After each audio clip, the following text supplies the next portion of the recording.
Little storyteller. Sir Reginald, a brave knight with shiny blue armor and a smile as bright as the morning sun, lived in a cozy castle nestled beside a sparkling river. His best friend was Sparky, a small green dragon with big friendly eyes and tiny fluttery wings.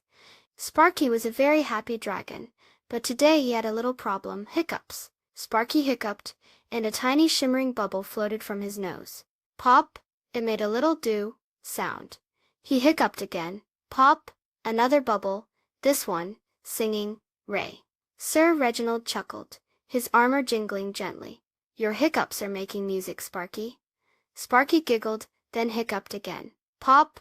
May! A flurry of tiny colorful bubbles danced around them, each one singing a different musical note as it popped. Sir Reginald had a wonderful idea. Sparky, he said, his eyes twinkling, let's make a bubble symphony. Together the knight and the dragon went to a sunny meadow filled with soft green grass and colorful flowers. Sparky hiccuped a fe, sol, la, and ti, sending streams of musical bubbles into the air. Sir Reginald clapped his hands, arranging the popping bubbles like a conductor leading an orchestra. A fluffy bunny with long twitching ears hopped over to listen. A family of ducks paddled closer on the sparkling river, their little ducklings peeping in delight.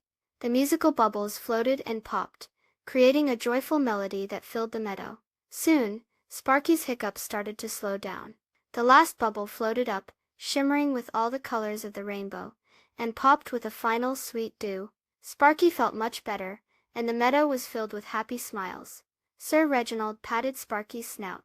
That was a wonderful symphony, my friend. We made something beautiful together. The fluffy bunny twitched its nose happily, and the ducklings quacked their agreement.